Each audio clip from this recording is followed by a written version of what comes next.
ఒకరోజు సాయంత్రం చీకట్లు కమ్ముకుంటున్నాయి. ఆకాశంలో ఎర్రటి సూర్యుడు అస్తమిస్తున్నాడు. పొలంగట్టు మీద ప్రసాద్, అతని కొడుకు రమేష్ ఇద్దరూ తలలు పట్టుకొని దిగులుగా కూర్చున్నారు. అప్పుడే అదే దారిలో మరో రైతు నాగయ్య ఎద్దులను తోలుకుంటూ వచ్చాడు. ఇద్దరినీ చూసి ఆశ్చర్యపోయాడు. ఏమిట్రా ప్రసాదు, పంట బాగా పండిందిగా, అయినా తండ్రి కొడుకులు శ్మశానం నుంచి వచ్చినట్టుగా ఎందుకట్ట కూర్చున్నారు? ప్రసాదు నిట్టూరుస్తూ చెప్పాడు. పంట గురించి బాధ కాదు నాగయ్య, ఇంటి గురించే బాధ.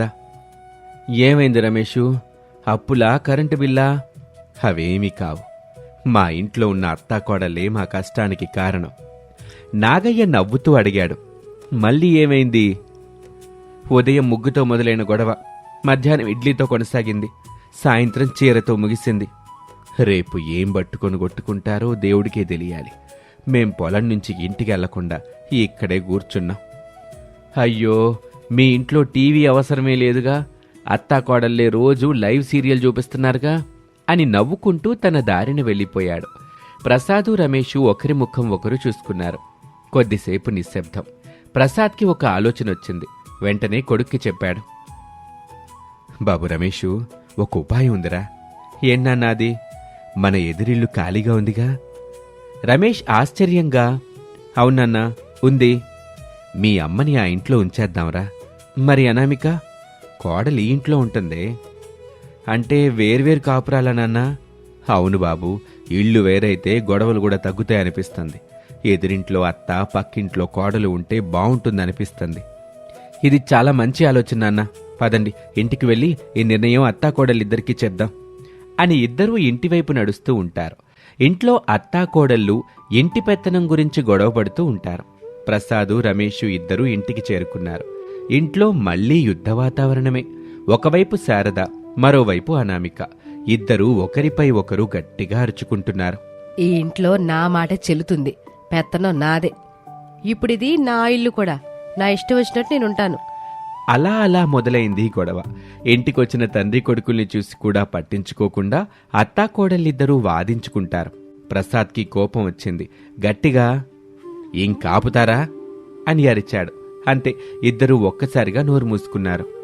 అమ్మా, అనామిక, మేము ఒక నిర్ణయం తీసుకున్నాం. ఏంటి బాబు అది? ఇలా రోజూ గొడవపడుతూ ఉండడం కంటే మీరిద్దరూ వేరువేరు ఇళ్లల్లో ఉంటే మంచిది. అనామిక ఆశ్చర్యంగా అడిగింది. ఏంటి, వేరువేరు ఇళ్లలో ఉండాలా? అవును, ఎదురింట్లో నేను శారద ఉంటాం, ఈ ఇంట్లో నువ్వు కొడుకు ఉండండి. అప్పుడు అత్తాకోడలికి ఎలాంటి గొడవలు జరగవు. శారద, నీ ఇంట్లో నీ పెత్తనమే నడుస్తుంది. ఎమ్మ కోళ్ళ, నీ ఇంట్లో నీకు నచ్చినట్టుగా నువ్వు ఉండొచ్చు. ఏమంటారు? నాకైతే ఎట్టాంటి అభ్యంతరం లేదు, ప్రశాంతంగా ఉంటాను. నాకు కూడా ఓకే మావయ్య, నా ఇంట్లో నేను నచ్చినట్టుగా ఉండొచ్చు అని అత్తాకోడలిద్దరూ ఒప్పుకున్నారు. ప్రసాదు, రమేషు ఇద్దరూ ఒకరి ముఖం ఒకరు చూసుకొని అమ్మయ్యా అని ఒకేసారి ఊపిరి పీల్చుకున్నారు. శారద తన బట్టలు, పాత్రలు, దేవుడి ఫోటోలు తీసుకుని ఎదురింట్లోకి వెళ్ళింది. ఇక నాకు స్వేచ్ఛే స్వేచ్ఛ. పాట పెట్టుకుని ఇల్లంతా డాన్స్ చేయటం మొదలుపెట్టింది. ఎదురింట్లో శారదా, ప్రసాదులు ఉంటున్నారు. పక్కింట్లో రమేష్, అనామికలు ఉంటున్నారు. ఓ 2 గంటల తర్వాత అనామిక అని గట్టిగా పిలిచింది శారద. అనామిక బయటకొచ్చింది. ఏమైంది అత్తయ్య? నీ ఇంటి మామిడి చెట్టు కొమ్మ నా ఇంటి వైపు వచ్చింది. ఆకులు మా ఇంట్లో పడుతున్నాయి, కొమ్మ నరికించు. అత్తయ్య, గాలి వీస్తే ఆకులు ఎక్కడైనా పడతాయి, అంత మాత్రానికి కొమ్మ నరికించాలా? లేదు, అదంతా నాకు తెలీదు అమ్మాయి. కొమ్మ తీసేయాలంతే, లేదంటే ఏం చేస్తానో నాకే తెలీదు. ముందు మీ జాన్ చెట్టు కొమ్మ మా ఇంటి మీద నుంచి తీసేయండి. ఇద్దరూ మళ్లీ గొడవ పడ్డం మొదలుపెట్టారు. అట్నుంచి ప్రసాదు, ఇటు నుంచి రమేష్లు చూసి తలలు పట్టుకున్నారు. అయ్యో రామా, ఇల్లు వేరు చేశాం గాని గొడవలకి మాత్రం బౌండరీ లేదే. నాన్నా, వీళ్ళిద్దరిని ఒక గ్రామంలో ఉంచటమే మన తప్పు అని చెప్పగానే ఊరి వాళ్లంతా నవ్వారు. మరుసటి రోజు ఉదయం కోడి కుయ్యగానే సైకిల్ బెల్ మోగిస్తూ పాలవాడు వీధిలోకి వచ్చాడు. పాలమ్మా, పాలు, తాజా గేదె పాలు, పాలమ్మా. ఆ అరుపు వినగానే ఎదురింట్లో ఉన్న అత్తగారు శారద గిన్నె పట్టుకుని పరిగెత్తుకుంటూ బయటకు వచ్చింది. అదే సమయంలో పక్కింట్లో ఉన్న కోడలు అనామిక కూడా స్టీలు గిన్నె పట్టుకుని పరిగెత్తుకుంటూ వచ్చింది. బాబు, ముందు నాకు 1 లీటర్ పాలు పోయి. లేదు లేదు, ముందు నేనే వచ్చాను, నాకు పోయాయ్యా. ఏంటే, నీ గిన్నెతో ముందు నిలబడ్డా నేను. గిన్ని ముందొచ్చిందేమో మీరు రాలేదు కదా. నాతో మాటలు నేర్చుకుంటున్నావా? నేను మాట్లాడేది నిజమే కదా. పాలవాడు నవ్వుతూ, అమ్మా పాలైతే ఇద్దరికి సరిపోతాయి, ఒక్కొక్కరికి పోస్తానుండండి. లేదు లేదు, ముందు నాకు పొయ్యాలి. ఇద్దరూ పాల డబ్బాని పట్టుకున్నారు. పాలవాడు భయపడిపోయి, అమ్మా ఆగండి, క్యాన్ కింద పడిపోయేలా ఉంది అని అరుస్తూ ఉండగానే ధపేల్మంటూ ఆ డబ్బా కింద పడింది. తెల్లటి పాలు రోడ్డంతా ఏరులై పారాయి. పాలవాడు 2 చేతులతో తలపట్టుకున్నాడు. ఇదంతా అనామేక వల్లే కాదు, మీ వల్లే. చాలమ్మా, ఈరోజు మీ ఇద్దరికి పాలు లేవు అని ఖాళీ డబ్బాని తీసుకుని సైకిల్ మీద ఆ పాల వ్యాపారి కోపంగా వెళ్ళిపోయాడు. అది చూసి అత్తాకోడళ్ళు ఎవరి ఇంట్లోకి వాళ్ళు వెళ్ళిపోయారు. మరొక రోజు అనామిక ఇంట్లో పెంచుకునే కోడి కొక్కరొక్కో అంటూ గేటు దాటి నేరుగా శారద ఇంట్లోకి వెళ్ళిపోయింది. అయ్యో, నా కోడి ఎక్కడికి పోయిందో ఏమో అని వెతుక్కుంటూ బయటకు వచ్చింది. అప్పుడే శారద ఇంట్లో నుంచి కొక్కొక్కో అనే కోడిపుంజు అరుపు వినిపించింది. అనామిక పరిగెత్తుకుంటూ లోపలికి వెళ్ళబోతుంటే శారద అడ్డుగా నిలబడింది. ఏయ్, అనుమతి లేకుండా నా ఇంట్లోకి ఎందుకు వచ్చావే? మా కోడి లోపలికి వచ్చింది. ఇంట్లోకి వచ్చిన కోడి బయటికి రాకుండా ఉండదుగా అని శారద చెప్తూ ఉండగా కోడి బయటకొచ్చి గుమ్మం దగ్గర ఒక గుడ్డును పెట్టింది. ఆ గుడ్డు చూసి ఇద్దరి కళ్ళు పెద్దవయ్యాయి. అమ్మయ్యా, ఈరోజు తాజా గుడ్డుతో ఆమ్లెట్ వేసుకుంటాను. కోడి నాది, గుడ్డు కూడా నాదే. కోడి నీదే కావచ్చు, కానీ గుడ్డు వచ్చి నా ఇంట్లో పెట్టింది కాబట్టి గుడ్డు నాది. అట్లయితే నేను మీ ఇంట్లోకి వచ్చి కూర్చుంటే ఇల్లు కూడా నాదేనా? ఆ మాటకి చుట్టుపక్కల వాళ్ళు నవ్వారు.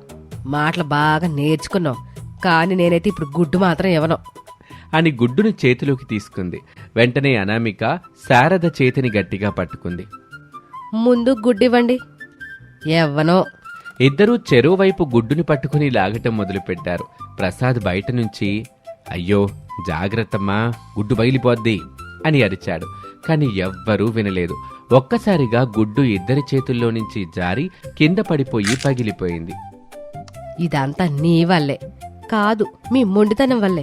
ఇద్దరూ మళ్లీ గొడవపడుతూ ఉండగా కోడి మాత్రం ఇంకోసారి కొక్కరొక్కో అంటూ పక్కింట్లోకి వెళ్ళిపోయింది. మరో రోజు మధ్యాహ్నం ఒక చీరల వ్యాపారి బట్టల మూటను తలపై పెట్టుకుని వస్తున్నాడు.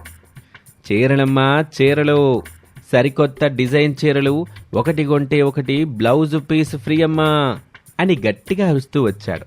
ఆ మాటలు విన్న శారద ఇంట్లో నుంచి పరిగెత్తుకుంటూ వచ్చింది. అదే సమయంలో అనామిక కూడా బయటకు వచ్చింది.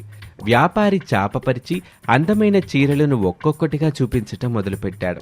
చివరిగా ఒక అందమైన నీలం రంగు జరీ చీరను బయటకు తీశాడు. ఆ చీర మెరిసిపోతూ ఉండటంతో శారద కళ్ళు మెరిశాయి. అదే చీరను చూసి అనామిక కూడా మురిసిపోయింది. ఇద్దరూ ఒకేసారి ఈ చీర నాకే కావాలి అని అన్నారు. వ్యాపారి నవ్వుతూ, అమ్మలు గొడవ పడబాకండి, ఇలాంటి చీర ఇంకొకటి వచ్చే వారం తీసుకొస్తాను. ఇప్పుడు ఎవరో ఒకరు తీసుకోండి. ఈ వారం నేను తీసుకుంటాను, వచ్చే వారం తనని తీసుకోమని చెప్పండి. లేదు, ముందు నేను చూశాను కాబట్టి నేనే తీసుకుంటాను. నేను పెద్దదాన్ని, ముందు తీసుకునే హక్కు నాకుంది. డబ్బులు ఎక్కువ ఇస్తాను కాబట్టి చీర నాదే. వ్యాపారి ఎంత చెప్పినా ఇద్దరూ వినలేదు. శారద ఒకవైపు, అనామిక మరోవైపు చీరను చెరో చేత్తో పట్టుకుని లాగటం మొదలుపెట్టారు. వ్యాపారి భయపడుతూ, అమ్మా వద్దమ్మా, అది కొత్త చీర, చిరిగిపోద్ది అని బ్రతిమలాడుతుంటాడు. కాని ఇద్దరూ ఇంకా బలంగా లాగారు. అందమైన నీలం చీర 2 ముక్కలైపోయింది. వ్యాపారి షాక్ అయిపోయాడు.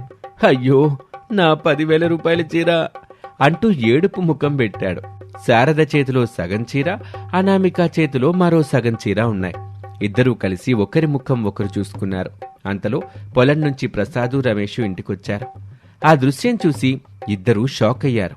వ్యాపారి ఏడుస్తూ, అయ్యా, ఈ అత్తాకోడళ్లకు చీర చూపించాను, కొనలేదు సరికదా, దాన్ని చింపేశారు అని అన్నాడు. ప్రసాద్ వెంటనే డబ్బులిచ్చాడు. చూడమ్మా, వీళ్ల తరపున నేను క్షమాపణ చెప్తున్నాను. వ్యాపారి తల ఊపి వెళ్ళిపోయాడు. చీర కొనటానికి వచ్చిన వాళ్ళు చీర చింపేస్తే దానికి మరో చీర కొనటం కాదు, మొండితనం అంటారు. ఇద్దరూ తలదించుకున్నారు. అమ్మా, అనామిక, మీరు గెలవాలని చేసే ప్రతి గొడవలో ఓడిపోతున్నది మాత్రం మన ఇల్లే. ఒకరోజు కూరగాయలు పాడైని, నిన్న పాలు పోయాయి, ఇప్పుడు చీర చిరిగింది, రేపు ఇంకేం పాడు చేస్తారు? మీ ఇద్దరూ గొడవపడుతున్న ప్రతిసారి ఊరంతా నవ్వుతుంది, కాని నవ్వుల పాలవుతుంది మన కుటుంబమని ఎందుకు తెలుసుకోలేకపోతున్నారు? ఈ మొండితనం వదిలి ప్రేమగా ఉండటం నేర్చుకోండమ్మా. శారద, అనామిక ఇద్దరూ ఒకరి ముఖం ఒకరు చూసుకున్నారు. ఒక్క క్షణం ఇద్దరికీ తాము చేసిన తప్పు అర్థమైనట్టే అనిపించింది. కాని చీర ముందు లాగింది అనామికే. అబద్ధం మావయ్య, ముందు లాగింది అత్తయ్యే అని మళ్లీ గొడవ మొదలుపెట్టారు. అది చూసిన ప్రసాదు, రమేష్ ఇద్దరూ ఒకేసారి తల పట్టుకున్నారు.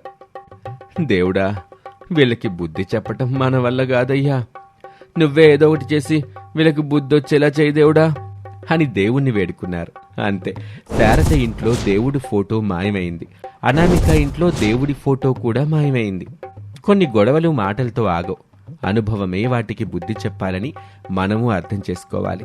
ఈ కథ ఎలా ఉందో కామెంట్ రూపంలో చెప్పండి. ఇది వాల్టి కథ. మరొక ఆసక్తికర కథలో మళ్ళీ కలుద్దాం. నమస్తే.